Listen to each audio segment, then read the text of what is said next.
This is TechCrunch.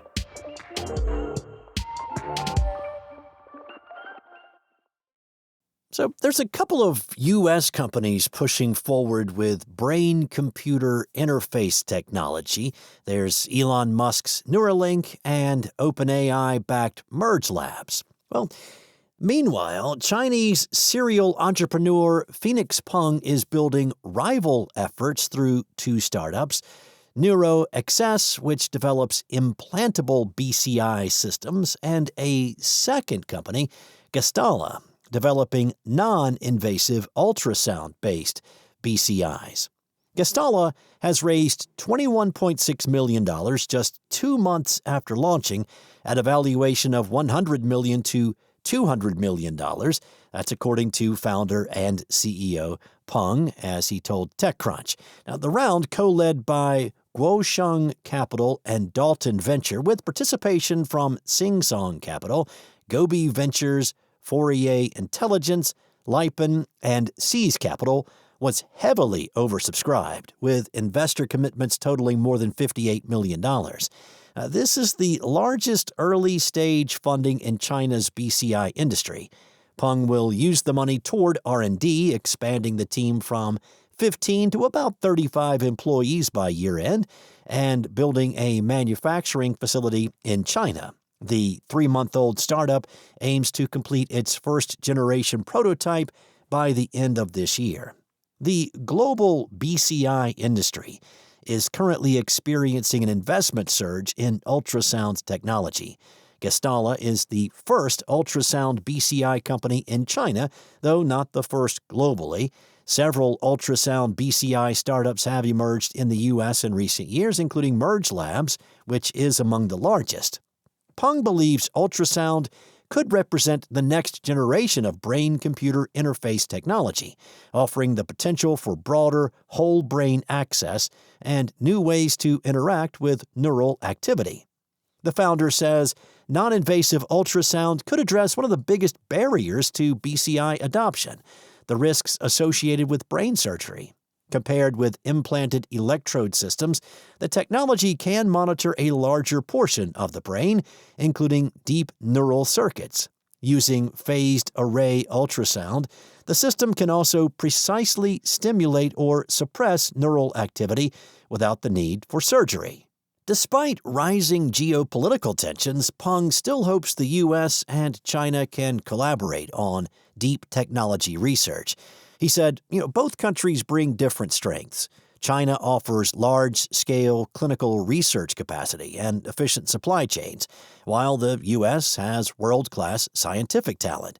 Joint efforts could also focus on building large clinical data sets to support global neuroscience research. The company is exploring several uses for its tech.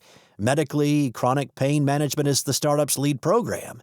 Chronic pain affects large populations in both the U.S. and China, and existing academic studies suggest ultrasound stimulation can significantly reduce pain levels. The startup is also studying applications in mental health conditions, including depression, PTSD, autism, and OCD, as well as stroke rehabilitation. Other longer-term targets include Alzheimer's disease, essential tremor, and Parkinson's disease. In total, the company is researching 6 to 8 potential indications, though most remain at the early research stage rather than in clinical trials. Gestala says its advantage over global rivals comes down to speed and scale. By leveraging China's integrated manufacturing ecosystem, the startup believes it can move from development to production faster than many international competitors. The company is also working with major Chinese hospitals to accelerate clinical trials at significantly lower costs, roughly 20 to 33% of comparable studies in the U.S. or Europe. At the same time, Gestala is building what it calls an ultrasound brain bank, a large clinical dataset designed to train AI models to decode brain signals and support future neurological diagnostics. When Max Brodeur-Urbas co-founded Gumloop in mid-2023, his vision was to help non-technical employees automate repetitive tasks using AI. At that time, the concept of AI agents was still largely experimental and prone to errors.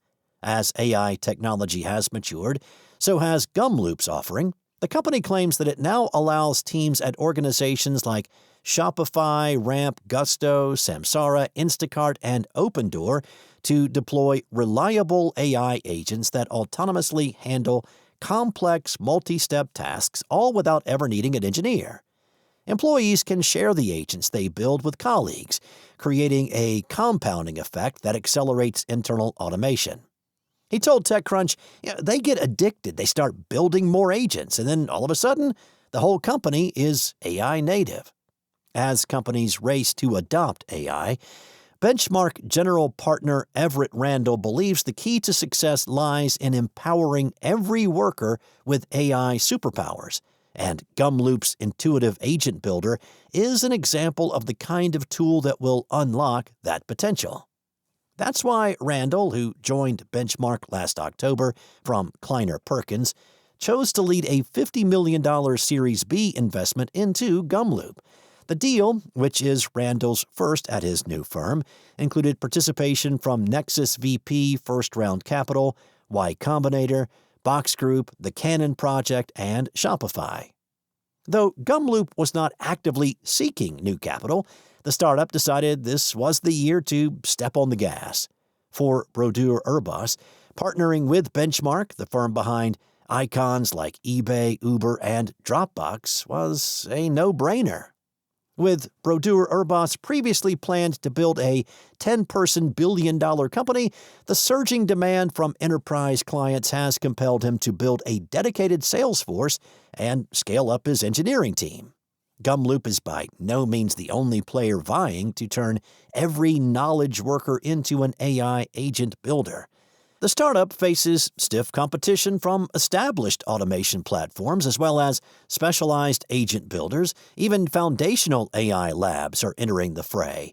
But Randall believes Gumloop is superior to all its rivals. During his due diligence, he discovered that at least one of the company's customers had adopted Gumloop somewhat organically. When Randall asked a CTO how they chose Gumloop, the response was telling. The company had given employees full access to Gumloop alongside two competitors. 6 months later, the results were clear. Staff were using Gumloop daily or weekly, while the competing tools sat untouched. The reason Gumloop gained such momentum, according to Randall, is its minimal learning curve. He said, "You can go in and start making agents and workflow automations immediately." While many AI startups worry that foundational models will replicate the same functionality and render them obsolete, Randall is convinced that Gumloop's model-agnostic approach is precisely what will keep attracting customers. As models continue to evolve, one may perform better than another for a specific task, so Gumloop provides the flexibility to choose the model best suited for the job at any given moment. Another reason why model independence is attractive, according to Randall, is cost. He said, "Plenty of enterprises have OpenAI, Gemini, and Anthropic credits. They want to use all of them." His excitement for the company ultimately comes down to the sheer size of the opportunity. Randall said, "Enterprise automation is a massive pot of gold. I think it's the biggest category in enterprise AI." That's it from TechCrunch. For more stories like these, go to TechCrunch.com.